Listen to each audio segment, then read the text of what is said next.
À cette question, que devons-nous faire pour laisser la grâce de Dieu agir librement dans notre vie? Il n'y a pas une réponse univoque, une recette passe-partout.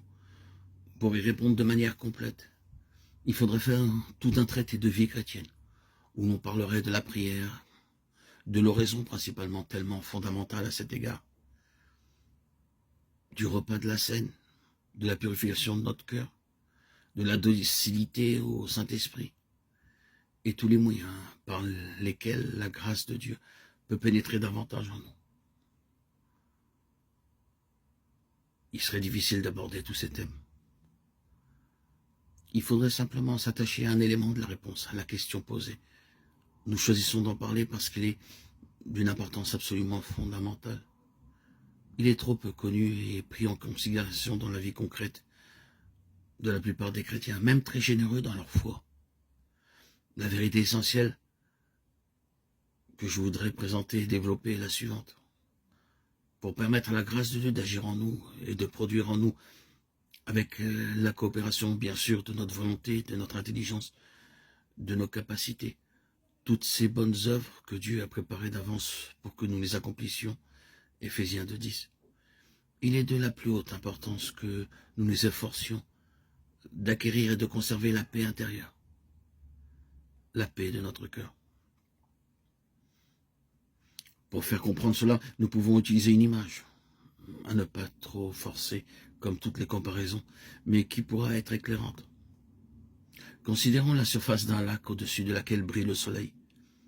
Si la surface de ce lac est paisible et tranquille, le soleil se reflètera presque parfaitement dans ce lac. Et d'autant plus parfaitement que ce lac sera plus paisible. Si au contraire la surface de l'eau est agitée, mouvementée, l'image du soleil ne pourra pas s'y réfléchir. Il en est un peu de même en ce qui concerne notre âme vis-à-vis de Dieu. Plus notre âme est paisible et tranquille, plus Dieu s'y reflète, plus son image s'imprime en nous, plus sa grâce agit à travers nous. Au contraire, si notre âme est agitée, troublée, la grâce de Dieu y agira beaucoup plus difficilement.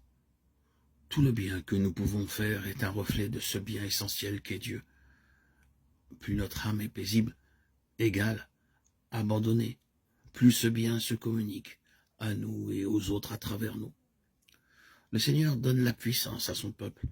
Le Seigneur bénit son peuple dans la paix, dit l'Écriture. Psaume 29, 11.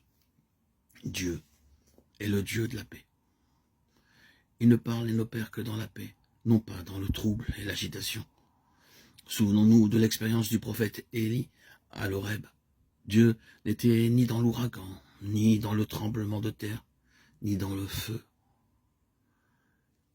mais dans le murmure d'une brise légère. 1 Romains 19.